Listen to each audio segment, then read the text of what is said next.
My sister-in-law spent 2 years trying to destroy my marriage because she wanted her best friend to be my husband's wife instead of me. What she doesn't know is that I own the place she's living in.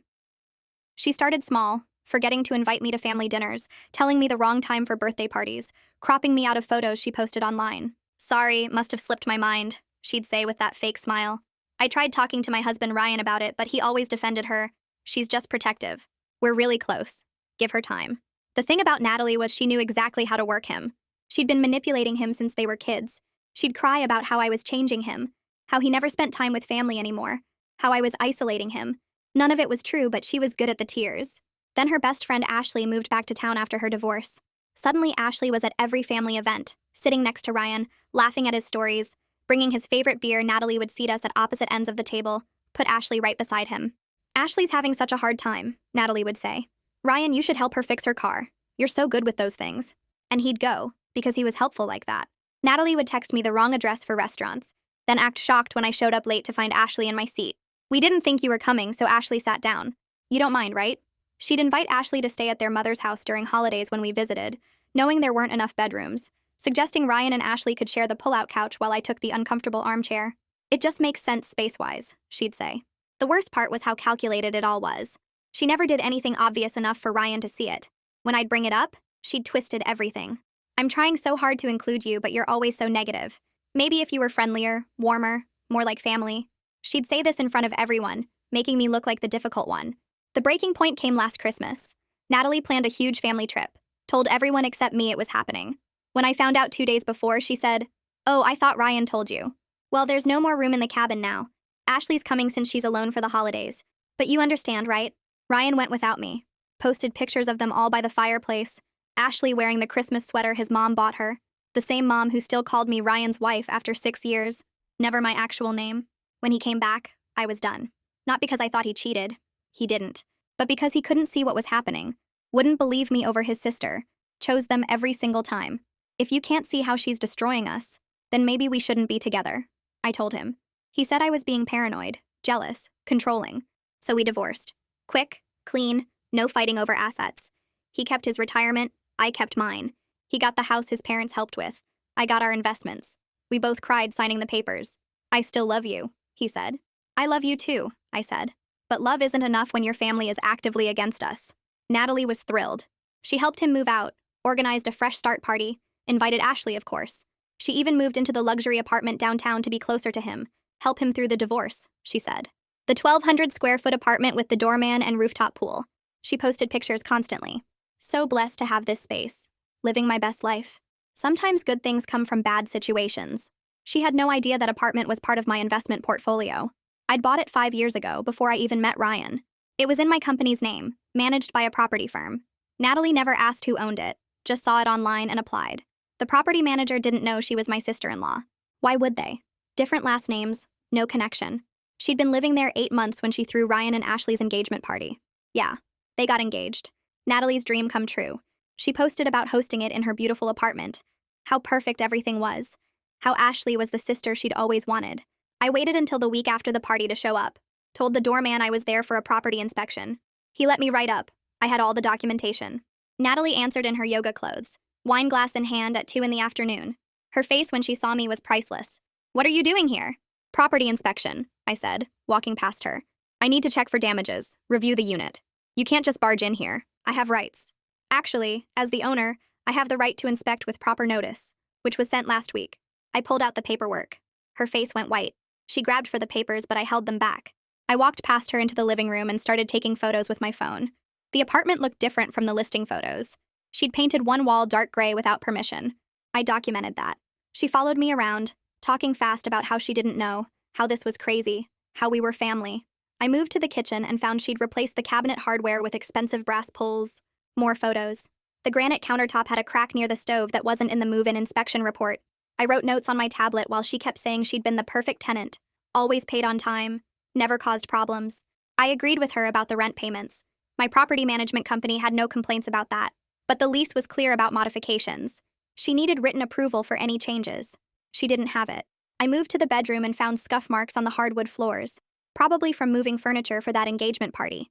The bathroom had a new shower curtain rod installed, drilled right into the tile. I photographed everything. She was getting louder now, saying I had no right to do this, that I was harassing her. I pulled out the inspection notice from my folder. It had been sent to her email and mailed to the apartment 10 days ago. She went quiet. I finished documenting the second bedroom she used as an office. Then I told her I'd seen enough. The violations would be reported to the property management company through normal channels. She asked what that meant. I explained that unauthorized modifications and evidence of overcrowding from the party were lease violations. The management company would send her an official notice. She'd have 30 days to fix the issues or face penalties. Her hands were shaking harder now. She asked if I was going to evict her. I said that wasn't my decision to make. The property management company handled all tenant relations. If she corrected the violations within 30 days, there wouldn't be a problem. She started crying then, the same tears she'd used on Ryan for years. I packed up my tablet and folder. She followed me to the door, asking if we could talk about this, work something out between us. I told her everything would go through proper channels. She was a tenant, I was the property owner, and the management company would handle all communication. I left her standing in the doorway and took the elevator down. I sat in my car in the parking garage and called Waverly. She answered on the second ring. I explained that I'd just done an inspection at Unit 407 and discovered the tenant was my former sister-in-law. Waverly was quiet for a moment. Then she asked if that was going to be a problem. I said no, that I wanted everything handled exactly by the book. No special treatment either way. I walked her through what I'd found. The unauthorized paint, the cabinet hardware, the shower rod installation, the floor damage and signs of the party that exceeded occupancy limits. Waverly took notes. She said she'd prepare the standard violation notice and send it within 48 hours. I asked her to document everything carefully. If Natalie tried to claim harassment or discrimination, I wanted a paper trail showing she was treated like any other tenant. Waverly understood she'd been managing properties for 15 years. She knew how to handle difficult situations. We agreed she'd be the only point of contact for Natalie going forward. I wouldn't interact with her directly about tenancy issues. Waverly would copy me on all official correspondence but handle all communication. I thanked her and ended the call. My phone rang while I was driving home. Ryan's name on the screen. I hadn't heard from him in 4 months, not since the divorce was finalized. I answered. He started yelling before I could say hello. Natalie called him crying about how I'd ambushed her at home, violated her privacy, threatened to evict her. He said I was harassing his family and he'd get a restraining order if I didn't stop. I waited until he ran out of steam. Then I asked if he was finished. He demanded to know what gave me the right to show up at Natalie's apartment. I told him I owned the building. He went silent. I explained that I'd bought that property 5 years ago as an investment, before I even met him. It was in my company's name, managed by a property firm. Natalie applied like any other tenant. The property manager had no idea we were connected. He said that was impossible, too convenient. I told him I'd send him the documentation. He said I was lying. I said fine, check your email in 5 minutes. I pulled over and forwarded him everything from my phone. The original purchase documents from 5 years ago showing the date and my LLC as the buyer. The property management contract. The inspection notice that was sent to Natalie's address last week. I attached photos of the violations I'd found. Then I called him back. He answered but didn't say anything. I could hear him breathing, probably looking at the files I'd sent. I asked if he'd seen enough. He made a sound like he was trying to speak but couldn't. I told him this was a legitimate business matter. I owned the property. Natalie was a tenant. She had lease violations that needed to be addressed. Everything was handled through the property management company according to standard procedures. He finally spoke, asking why I never mentioned owning that building. I said it never came up. We were married. I had multiple investment properties. He never asked about my portfolio. He went quiet again. I told him the management company would send Natalie an official notice. If she corrected the violations, there wouldn't be a problem. If he had questions, he could contact them directly. Then I ended the call. 2 days later, Waverly called to say she'd sent the official notice to Natalie. It listed all the violations with photos and gave her 30 days to remedy them, or face penalties up to and including lease termination. The notice was identical to what any tenant would receive. Waverly said Natalie had already called the office 3 times. She kept demanding to speak to the real owner, insisting the LLC structure was fake. Waverly explained that many property owners use business entities. Natalie didn't believe her. She wanted my personal contact information. Waverly refused, citing company policy. All tenant communication went through the management office. Natalie threatened to sue. Waverly calmly told her she had every right to seek legal counsel, but the violations were documented and the notice was valid. Natalie hung up on her. I thanked Waverly for handling it professionally. She said it was actually easier than some tenant situations she'd dealt with. At least Natalie was just angry, not dangerous. My assistant buzzed me 3 days later saying someone was here to see me without an appointment. I asked who. She said a woman named Natalie. I told her to send Natalie in. She walked into my office looking different. No yoga clothes this time. She wore a dress and heels, had done her makeup carefully. She smiled and asked if we could talk. I gestured to the chair across from my desk. She sat down and started with an apology. She said she'd been thinking about how she treated me during my marriage to Ryan. She realized she'd been protective to the point of being hurtful. She wanted to start fresh, move forward as family. I listened without responding. She kept talking, saying she understood now that I'd always cared about Ryan. She'd been wrong to push me away. Maybe we could have coffee sometime, really get to know each other. Her eyes were watching my face, calculating. I recognized that look. She was trying to find the angle that would work on me. I told her that our relationship now was landlord and tenant. It would remain professional and be handled entirely through the property management company. She blinked. Her smile got tighter. She shifted tactics, leaning forward and saying she knew I was hurt about what happened with the marriage. She understood, but she hoped I wouldn't take it out on her by making her housing situation difficult. I said the lease violations were documented facts. She needed to address them according to the notice. That was all.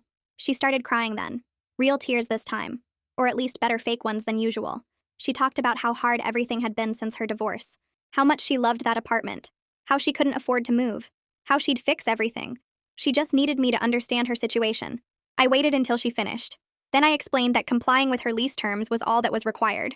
The property management company would work with her on the timeline if needed, but everything had to go through them. She wiped her eyes and asked if we could please just handle this between us. I said no. She left without another word. My phone rang that afternoon. Unknown number. I answered and heard a woman's voice asking if this was Ryan's ex-wife. I said yes. She introduced herself as Thea, Ryan's aunt. I remembered her vaguely from a few family gatherings. We'd barely spoken during my marriage.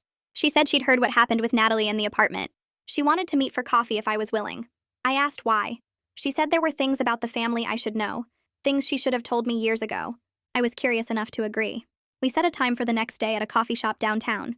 She thanked me and said she was glad I'd finally see the truth about Natalie. I showed up at the coffee shop the next afternoon. Thea was already there, sitting in a corner booth with 2 cups in front of her.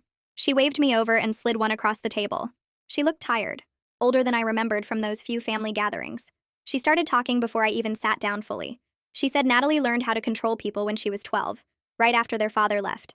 Emily fell apart after the divorce and leaned on Natalie for everything. Natalie figured out fast that she could manage her mother's emotions, could make Emily do whatever she wanted by crying or playing victim. Ryan was only 6 then, and Natalie treated him like her personal project. She'd tell him what to think, who to trust, how to feel about things. By the time he was a teenager, he couldn't make a decision without checking with her first. Thea watched it happen and tried to say something to Emily, but Emily shut her out completely. The family closed ranks around Natalie's version of reality. Thea apologized then, said she should have spoken up during my marriage. She thought I seemed strong enough to handle Natalie on my own. And I took a sip of coffee and told her I didn't need strength back then. I needed someone to back me up. Support would have mattered more than explanations now. She nodded and looked down at her cup. Then she told me something that made my stomach drop. Natalie had done this exact same thing to 3 other women Ryan dated seriously. 3 relationships before me, all destroyed the same way. She'd position herself between Ryan and whoever he was dating, manufacture conflicts, play the protective sister card. One girl lasted 2 years before she couldn't take it anymore. Another one actually tried to set boundaries with Natalie and got frozen out by the whole family. The third one saw what was happening early and left before it got too bad. Thea had watched the pattern repeat over and over, and nobody else in the family seemed to notice or care. She pulled out her phone and showed me photos from years ago, pictures of Ryan with these other women at family events. In every single one, Natalie was right there, inserted into the frame, her arm around Ryan or her hand on his shoulder. The girlfriends were always on the edges, cut off or pushed to the side. It was like looking at my own marriage in reverse. Thea said she'd testify to all of this if I ever needed a witness. The intensity in her voice surprised me. She really wanted Natalie held accountable for something. Anything. I thanked her and left the coffee shop feeling like I understood the family dynamics for the first time. This wasn't just about me or Ashley. This was a pattern decades in the making. My phone rang 3 days later while I was reviewing property reports. Waverly's name showed on the screen. She told me Natalie had corrected every single lease violation within the 30-day window. The kitchen modifications were reversed by a licensed contractor. She'd submitted documentation proving the party didn't exceed occupancy limits after all. Everything was now in full compliance. I felt impressed despite myself. Natalie was smart enough not to give me any ammunition to use against her. The professional distance I'd maintained was working exactly as intended. Everything stayed documented and legal, no personal drama mixed into business decisions. Waverly said Natalie had been almost pleasant during the final inspection, cooperative and polite. I told Waverly to keep following standard procedures for everything. She agreed and hung up. A message popped up on my social media that evening. Ashley's profile picture showed up in my message requests. She asked if we could meet in person without Ryan or Natalie knowing. I stared at the message for a full minute. My first instinct was to ignore it, but curiosity won out. I suggested a coffee shop across town, far from anywhere the family would go. She responded immediately. Thanking me and asking if tomorrow worked, I agreed and put my phone down, wondering what she could possibly want to tell me. She walked into the coffee shop looking nervous, her eyes scanning the room before she spotted me. I waved her over and she slid into the booth across from me. Up close, I realized she was younger than I'd thought, maybe 25 to my 32. She had that fresh-faced look that made me understand why Natalie chose her. Easy to mold, easy to control. She ordered a tea and fidgeted with the menu while we waited. Then she started talking. She said she never wanted to come between Ryan and me. Natalie orchestrated the whole thing from the start. Ashley had just gotten divorced and moved back to town with no friends and no support system. Natalie befriended her immediately, invited her to everything, made her feel included. Then Natalie started mentioning her brother constantly, how great he was, how he needed someone kind and warm in his life.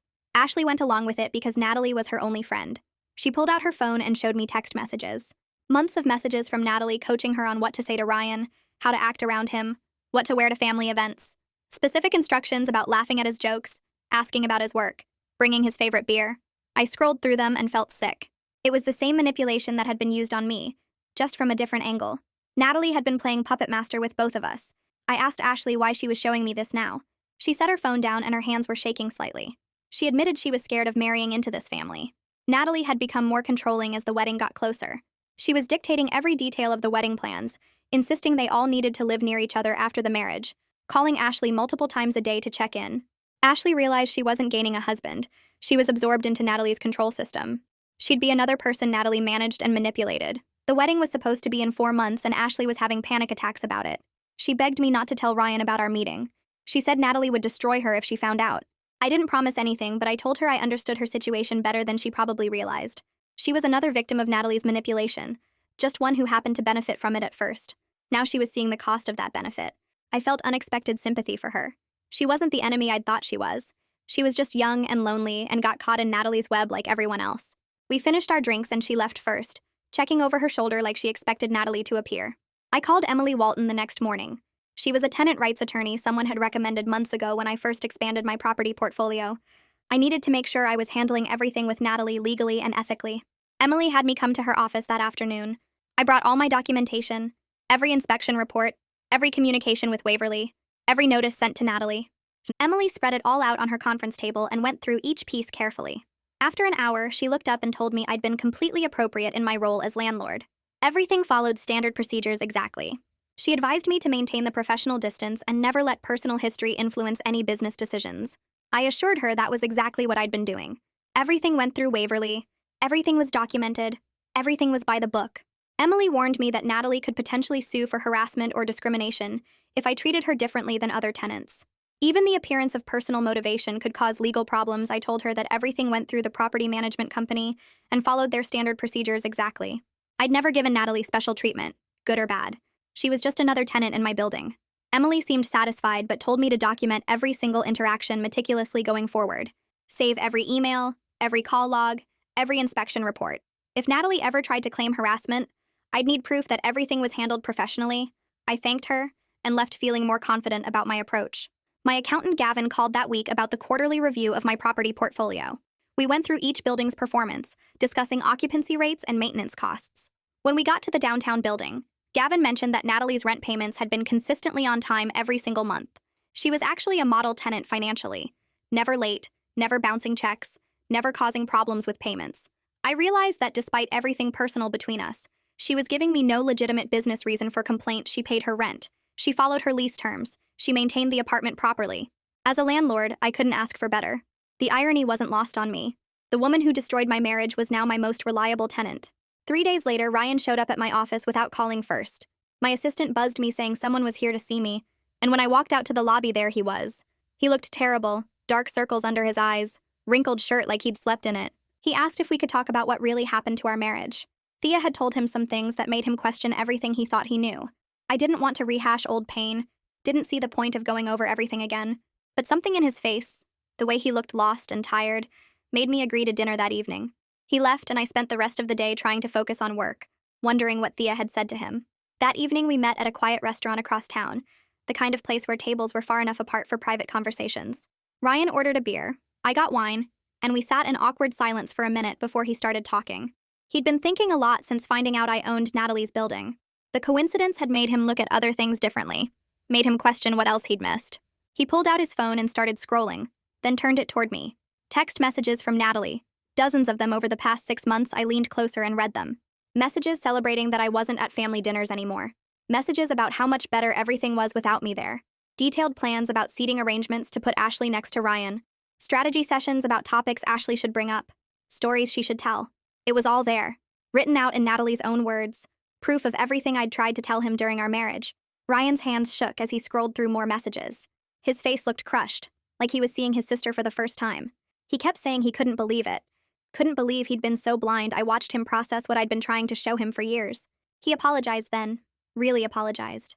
Not the defensive sorry he'd given during our marriage when I complained about Natalie, but a real apology that acknowledged what he'd done wrong. He said he was sorry for not believing me, for choosing his sister over his wife, for letting Natalie destroy what we had.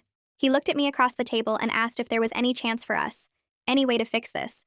I appreciated the apology. I really did. It felt good to finally be heard and believed. But I told him the truth, that it was too late. Some things break so completely they can't be put back together. He was engaged to someone else now, building a life with Ashley. I'd moved on too, built a new life without him. He nodded slowly, accepting my answer even though I could see it hurt. Then I told him about my conversation with Ashley, about her concerns regarding Natalie's control over their relationship. He sat back in his chair looking surprised. He admitted he'd noticed Ashley getting quieter as the wedding got closer, more anxious and withdrawn. She'd stopped making decisions about the wedding, just agreed with whatever Natalie suggested. I suggested he talk to Ashley honestly about what kind of marriage they wanted, separate from his sister's input. He needed to figure out if Ashley was marrying him or marrying into Natalie's plan. We finished dinner and went our separate ways. I drove home feeling strange, like I'd closed a door that had been hanging open for months. 2 days later, my phone rang while I was making coffee. I didn't recognize the number, but answered anyway. Natalie's voice came through, high and angry, practically screaming. She knew I'd had dinner with Ryan. How dare I try to destroy her family? I was a bitter ex-wife who couldn't move on. Requested Reds is on Spotify now. Check out link in the description or comments. I was poisoning Ryan against her. She went on, her voice getting louder and more unhinged with each accusation. I didn't interrupt, just let her rant until she finally ran out of words. Then I hung up without saying anything and saved the voicemail she'd left earlier that I hadn't listened to yet. It was 3 minutes of similar accusations, even worse than the phone call. I forwarded it to Emily Walton with a brief explanation. Emily called back within an hour saying this was exactly the kind of harassment that justified a cease and desist letter. She'd draft one immediately. Everything had to go through proper channels now. No more direct contact from Natalie. That afternoon, Waverly called with an update. Natalie had shown up at the property management office demanding to break her lease early and move out immediately.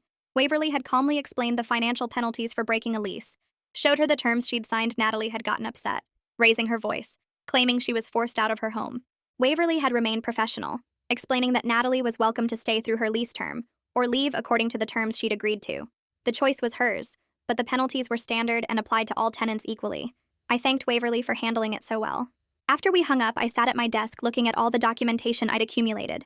The inspection reports, the lease violations that had been corrected, the payment history, now the voicemail and Emily's cease and desist letter. I realized Natalie was spiraling because she'd lost control of the story she'd been telling. For the first time in her life, she was facing real consequences that her tears and manipulation couldn't fix. She couldn't cry her way out of a legal lease. She couldn't make me the bad guy when everything was documented and professional. The power balance had flipped completely, and she didn't know how to handle it. Later that week, my phone rang again.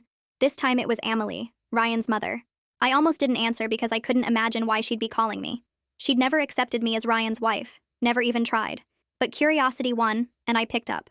She started talking immediately, demanding I stop harassing Natalie. Her daughter was upset, couldn't sleep, was forced from her home by my vendetta. If I didn't leave Natalie alone, she'd take legal action. I let her finish her threats, then calmly explained I was a landlord conducting normal business. If she had concerns about the property management, she should contact the company directly. Emily didn't like that answer at all.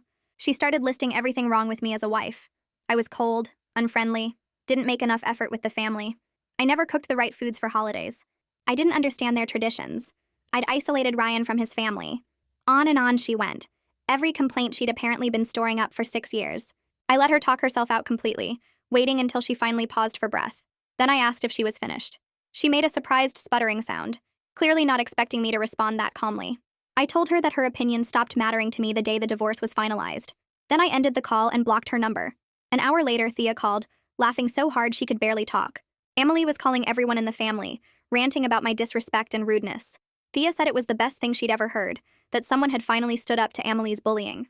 She invited me to lunch the next week, saying there were things about the family I should know, things that would help me understand why Natalie turned out the way she did. The next week, I met Thea at a small restaurant downtown, one of those places with outdoor seating and good sandwiches. She was already there when I arrived, sitting at a corner table with 2 iced teas ordered. She stood up and hugged me, which surprised me because we'd never been that close during my marriage. We sat down and made small talk for a few minutes about the weather and the menu, but I could tell she had things she wanted to say. After we ordered, she leaned forward and started talking. She told me that Natalie's manipulation didn't start with me. It went back years to when their father left. Natalie was 12 when he walked out and Emily fell apart completely. She cried all the time, couldn't get out of bed, stopped cooking and cleaning. Natalie stepped in to take care of everything, managing the house and looking after Ryan, who was only 6. But more than that, Natalie learned she could control Emily's emotions. If she was sweet and helpful, Emily felt better. If she pulled back, Emily got worse. It gave Natalie power she'd never had before, and she used it. Ryan became her project after that, someone she could shape and control from the beginning. She'd tell him what to think, who to be friends with, how to act. Emily encouraged it because Natalie was so good at keeping the family together. Thea watched it happen but couldn't stop it. She tried to talk to Emily about giving the kids space to grow up normally, but Emily shut her out for not supporting the family. Thea said she watched Natalie sabotage Ryan's relationships all through high school and college. There was a girl named Jessica in college who Ryan really loved, but Natalie convinced him Jessica was using him for money. Another girl named Maria got the same treatment, with Natalie crying to Ryan about how Maria didn't respect family values. The pattern was always the same. Natalie would find something wrong with every girl, work on Ryan until he believed it, then comfort him through the breakup. She'd been doing it for over 15 years by the time I came along. Thea pulled out her phone and showed me notes she'd been keeping, dates and details of every relationship Natalie had destroyed. She'd documented it all, hoping someone would eventually hold Natalie responsible. I asked Thea why she was telling me this now, after staying quiet through my whole marriage. She said because I was the first person who had actual power to do something about it. By owning Natalie's building, I'd disrupted her sense of control in a way that couldn't be manipulated away. Natalie couldn't cry her way out of a lease or make me the bad guy when everything was legal and documented. Thea saw this as the chance to finally break the toxic pattern that had controlled their family for years. She wanted me to understand the full scope of what I was dealing with, that this wasn't just about me or my marriage. It was about decades of manipulation that had hurt everyone in the family. My phone rang while we were finishing lunch. It was Waverly calling with an update. I excused myself and stepped outside to take it. Waverly told me that Natalie had called the office that morning to say she'd be staying through her lease term after all. She wouldn't be breaking the lease early, but she'd already given notice that she wouldn't renew when it expired in 6 months. Waverly said Natalie sounded different on the phone, quieter and less demanding than before. She seemed defeated in a way Waverly hadn't seen in their previous interactions. I thanked Waverly for the update and told her to continue treating Natalie exactly like any other tenant. 6 months of professional landlord-tenant relationship I could handle easily. When I got back to the table, Thea was paying the check. She asked if everything was okay, and I told her about Natalie's decision to stay, but not renew. Thea smiled and said it was probably the first time in Natalie's life she couldn't control the outcome of a situation. 3 days later, Ryan texted me asking if we could meet again. His message said he'd been in therapy and learning about family enmeshment and manipulation. He wanted to talk about what he was discovering. I agreed to meet for coffee, curious about what therapy was teaching him. We met at a coffee shop near his new apartment, and I barely recognized him when he walked in. He looked healthier somehow, his face less stressed and his eyes clearer than I'd seen them in years. We got our drinks and sat down, and he started talking immediately. He told me his therapist had given him books to read about enmeshed families and emotional manipulation. Everything he was learning described his relationship with Natalie perfectly. He'd started seeing how she'd controlled him his whole life, making decisions for him disguised as protective concern. The therapy was helping him understand that what he thought was a close sibling bond was actually unhealthy dependence that Natalie had created and maintained. He'd confronted her about some of it, and she'd cried and said he was abandoning the family just like their father did. That manipulation had always worked before, but this time Ryan recognized it for what it was. Ryan told me he'd postponed the wedding indefinitely. He and Ashley needed to figure out their relationship without Natalie's influence hanging over everything. Ashley had moved to her own apartment across town, and they were dating properly for the first time, without Natalie orchestrating every interaction. He was also setting boundaries with his mother, telling her he needed space and wouldn't be attending every family event. Emily was furious about it, calling him selfish and ungrateful. The whole family was in chaos because Ryan was finally standing up for himself. I felt proud of Ryan for doing the work, for finally seeing what I'd tried to show him for years. But I was also clear with him that this didn't change anything between us. Our marriage was over, and his growth now didn't erase the years of pain he'd caused by choosing his sister over me. Ryan nodded and said he understood completely. He wasn't asking for another chance or trying to get back together. He just wanted me to know that he finally saw the truth about what had happened to us. He said he was sorry for all the years he'd dismissed my concerns and made me feel crazy for seeing what was right in front of us. He took responsibility for the divorce, for not protecting our marriage, for letting Natalie destroy what we had. I accepted his apology and told him I hoped he and Ashley could build something healthy together. We finished our coffee and said goodbye, and I felt a sense of closure I hadn't expected. 2 days after my meeting with Ryan, I woke up to find a long email from Natalie in my inbox. It was pages of text about how I was destroying her family and ruining her brother's happiness. She accused me of manipulating Ryan against her, of using my position as his landlord to control his life, of being vindictive and cruel. She said I'd never understood their family bond, and I was jealous of how close they were.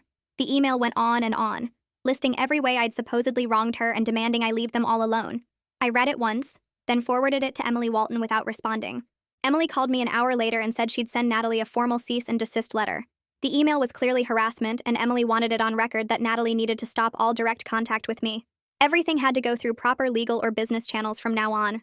Emily sent the letter that afternoon, and after that, the direct contact from Natalie finally stopped. I focused on my own life and business, which had been doing really well since the divorce. I'd thrown myself into work during the separation, and it had paid off in ways I hadn't expected. Gavin called for our regular check-in and told me my property portfolio had increased in value by 30% over the past year. The downtown building where Natalie lived was worth significantly more than I'd paid for it, and my other investments were all performing above expectations. Gavin suggested I consider buying another building downtown while the market was good. I told him to send me some options to review. The revenge of living well was proving to be the sweetest kind. I had a successful business, financial security, and peace in my life that I'd never had during my marriage. A week later, Ashley reached out through social media again. She sent me a long message thanking me for talking to Ryan and helping him see the family dynamics clearly. She said their couples counseling was going really well now that Natalie wasn't controlling everything behind the scenes. Ashley seemed genuinely happy in her message, more confident than when I'd met her at the coffee shop. She said Ryan was becoming the person she'd always sensed he could be, and she was grateful I'd pushed back against Natalie's manipulation, even though it had cost me my marriage. She promised they were building something real together now, something based on honest communication, instead of Natalie's orchestration. I read her message and felt genuinely happy for them both. A few weeks later, I attended a property investors networking event downtown, one of those evening mixers with wine and name tags where people talk about market trends and zoning laws. I went mostly for the business connections, but ended up having actual fun conversations with several people who understood the investment side of real estate. One person asked if I wanted to grab drinks after the event ended, and I said yes without overthinking it. We went to a bar nearby and talked for 2 hours about everything except real estate, and when I got home that night, I realized I was actually ready to date again. The divorce had hurt, but I'd healed more than I thought. Life was moving forward in good ways I hadn't expected. Waverly called the next week with her monthly report and mentioned that Natalie had been a model tenant for 3 months straight. No issues, no complaints from neighbors, rent paid early every single time. I asked if Natalie had caused any problems at all, and Waverly said no. Everything was completely professional and clean. I wondered if losing control over the situation had actually forced Natalie to behave better, or if she was just biding her time and planning something. Either way, the professional relationship was working exactly as it should.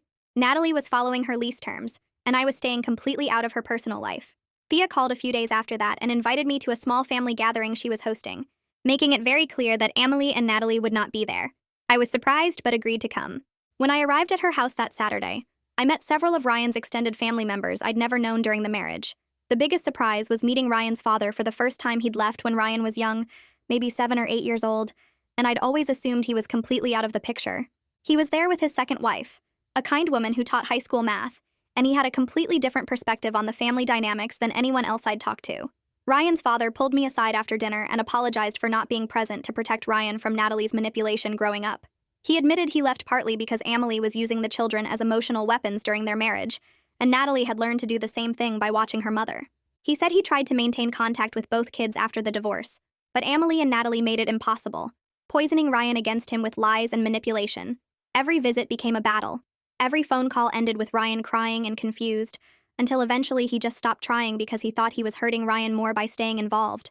He said watching Natalie destroy my marriage was like watching history repeat itself, and he felt guilty for not warning me or Ryan about the patterns he'd seen. The gathering gave me closure I didn't know I needed. Understanding that the dysfunction ran much deeper than just Natalie's jealousy or Emily's coldness helped me see the whole picture. This family had been broken for decades, and I'd walked into something that was never going to work no matter how hard I tried. I was grateful I got out when I did, before years more of manipulation and pain. Ryan was there with Ashley, and they seemed genuinely happy together, now that they were building something real without Natalie controlling every interaction. They sat close together and actually talked to each other instead of performing for an audience, and Ashley looked more relaxed than I'd ever seen her.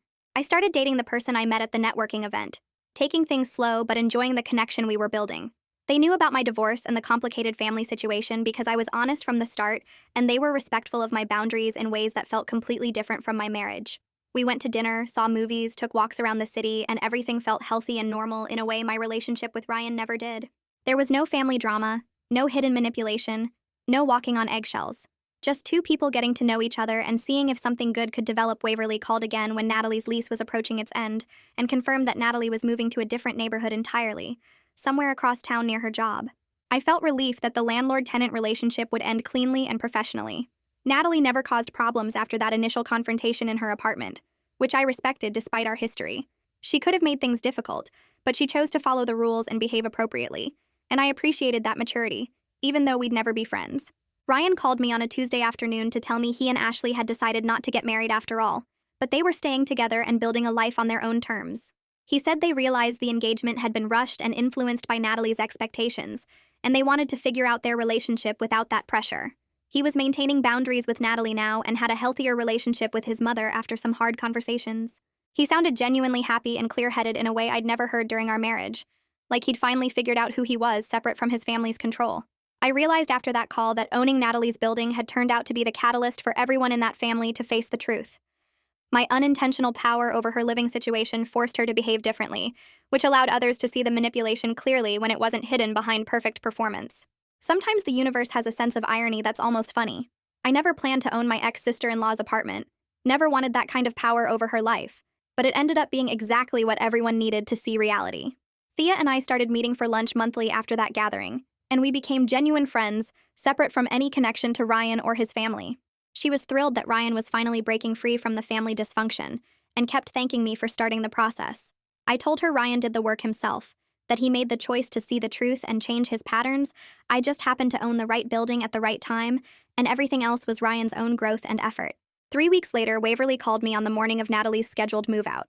She asked if I wanted to be present for the final inspection, but I declined, telling her to handle it exactly like she would for any other tenant. Waverly texted me updates throughout the day as the movers cleared out furniture and Natalie handed over her keys.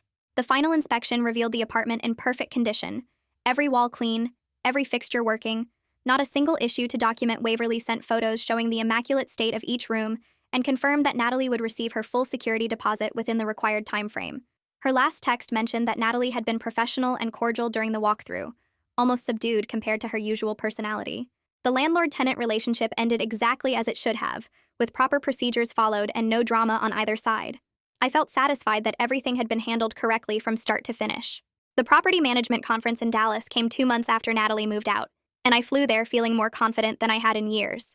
Walking through the convention center filled with other investors and property managers, I realized how much I had grown as a business person since the divorce. The panels on portfolio expansion and market analysis made sense in ways they wouldn't have before, and I found myself contributing to discussions with actual expertise. My divorce had forced me to focus completely on my own success, instead of trying to navigate family drama, and I had built something genuinely solid. Gavin met me for dinner after the first day of sessions, and we reviewed my current portfolio numbers over steak and wine. My properties were performing well above projections. My business reputation in the local real estate community was excellent, and my personal life had finally reached a place of peace. I went to bed that night in my hotel room feeling proud of who I had become through all the difficulty. 6 months after Natalie moved out, I was having lunch with Thea at our usual spot downtown when she mentioned that Natalie was in therapy. Thea had heard from a mutual friend that Natalie was actually working on her controlling behaviors and taking responsibility for the damage she had caused. Apparently losing her grip on Ryan and facing consequences she couldn't manipulate away had been a real wake-up call. Thea said Natalie's therapist was helping her understand the patterns that started after their father left, and how she had used control to manage her anxiety about abandonment. I told Thea I hoped the growth was genuine for everyone's sake, that real change would benefit the whole family. Part of me remained skeptical after years of watching Natalie manipulate situations, but I also knew people could change if they truly wanted to. Thea showed me photos on her phone from Ryan and Ashley's wedding the week before, a small ceremony at a garden venue with just close friends attending Natalie, and Emily hadn't been invited, which Thea said was a huge boundary for Ryan to set after a lifetime of putting his mother and sister first. The photos showed Ryan and Ashley looking genuinely happy and free, holding hands under an arch of flowers, laughing with their small group of guests. Ashley wore a simple white dress, and Ryan had on a gray suit, both of them relaxed in a way I never saw during my marriage to him. Thea said the ceremony had been beautiful and emotional, focused entirely on Ryan and Ashley's commitment to each other without any family drama or manipulation. I felt happy for them in a way I didn't expect, glad they were building something real together. My own relationship had developed into something serious over those same months, and I found myself falling in love again. My partner had healthy relationships with their family, respected boundaries naturally, and communicated openly about everything. We spent weekends exploring the city, cooking dinner together, talking about our goals and dreams without any hidden agendas. The contrast to my marriage with Ryan was so stark it almost felt unreal at first, like I was waiting for the manipulation to start. But it never did because my partner came from a functional family where people said what they meant and respected each other's independence. I felt grateful for the painful experience with Ryan's family because it taught me what healthy relationships should look like. Every dinner with my partner's parents showed me what normal family dynamics felt like. Every boundary they respected reminded me that I deserved better than what I had accepted before Gavin called me 3 months later about the second downtown building I had been considering for over a year. The owner had finally agreed to sell, and the numbers worked even better than our initial projections. I signed the purchase agreement in Gavin's office, expanding my investment portfolio significantly, with a property that would generate strong returns for decades. Gavin was thrilled with how the deal came together, telling me I had excellent instincts for finding undervalued properties in developing neighborhoods. I felt proud of building this success completely independently, creating a business that thrived beyond what I had imagined during those dark months of divorce. The building represented everything I had accomplished by focusing on my own growth, instead of trying to fix a broken family dynamic. Thea mentioned during our next lunch that Emily had finally started questioning her role in the family dysfunction after being excluded from Ryan's wedding. She was apparently in therapy too, working on her enmeshment with Natalie and the ways she had enabled toxic patterns for years. Thea said Emily's therapist was helping her see how she had used her children to meet her own emotional needs after the divorce, instead of building a healthy adult life. The whole family was slowly healing in ways Thea never expected to see, each person finally taking responsibility for their part in the dysfunction. I told Thea I was glad they were all getting help, that it would benefit everyone, especially Ryan and Ashley, as they built their marriage. Part of me wondered if things could have been different if this healing had happened during my marriage to Ryan, but I also knew the timing hadn't been right. Then I ran into Natalie at a coffee shop completely by accident on a Tuesday morning 3 months later. We both froze when we saw each other, her hand stopping halfway to the cream and sugar station, my feet planted in the doorway. The moment stretched awkwardly as other customers moved around us, ordering drinks and finding tables. Then Natalie walked over to me slowly, her face showing none of the manipulation or fake warmth I remembered. She asked if we could talk for just a minute, and I nodded, curious about what she wanted to say. We stood near the window while she apologized sincerely for everything she had done to destroy my marriage, her voice quiet and steady. She said therapy had helped her see how toxic her behavior had been, how she had hurt everyone around her, including Ryan, by trying to control his life. Natalie took full responsibility without making excuses or trying to justify her actions, admitting she had been cruel and manipulative because of her own issues. I listened to her apology without interrupting, watching her face for signs of the old manipulation, but seeing only genuine remorse. When she finished, I told her I was accepted her apology, but made clear that forgiveness didn't mean reconciliation or friendship between us. She nodded immediately, saying she understood, and wasn't asking for anything beyond acknowledgement that she recognized the harm she had caused. We stood there another moment in silence, then said goodbye and went our separate ways. I felt a sense of closure I hadn't expected from that brief conversation, like a chapter of my life had finally ended properly. My partner proposed on the rooftop of my downtown building 4 months later, on a clear evening with the city lights spreading out below us. We had gone up there for what I thought was just a casual dinner, the building manager having set up a small table with candles at my partner's request. When they got down on one knee and pulled out a ring, I started laughing at the irony that the property which exposed Natalie's manipulation was now the site of my new beginning. I said yes immediately, pulling them up to kiss me while the city sparkled around us. Life had a funny way of working out, taking the place where everything fell apart and turning it into where everything came together. We stayed on that rooftop for hours, talking about our future and making plans for a life built on honesty and mutual respect. I thought about how far I had come from that day. I showed up at Natalie's door with inspection paperwork, how much I had grown and healed. The building beneath us represented not just financial success, but personal triumph, proof that focusing on my own growth had led me exactly where I needed to be. 3 weeks after the proposal, my phone lit up with Ryan's name for the first time in months. I stared at it for a moment before answering, wondering what he could possibly want now. His voice came through warm and genuine, congratulating me on the engagement because Thea had told him the news. He said he was really happy for me, that I deserved someone who appreciated me fully and put me first. There wasn't any bitterness or resentment in his tone, just honest happiness for my new chapter. He told me he'd been working hard in therapy and finally understood how badly he'd failed me during our marriage.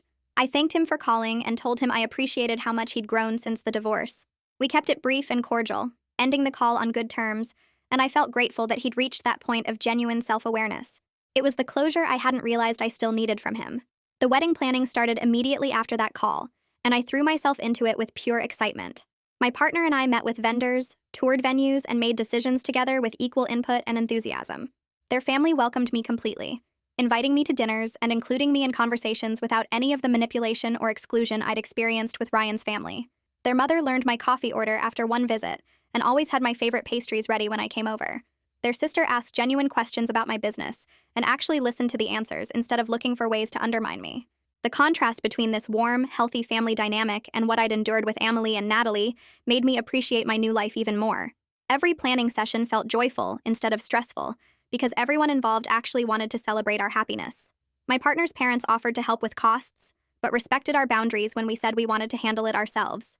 Nobody tried to take over the planning or push their own vision onto our wedding. Thea called asking if she could help with the wedding planning, and I immediately said yes.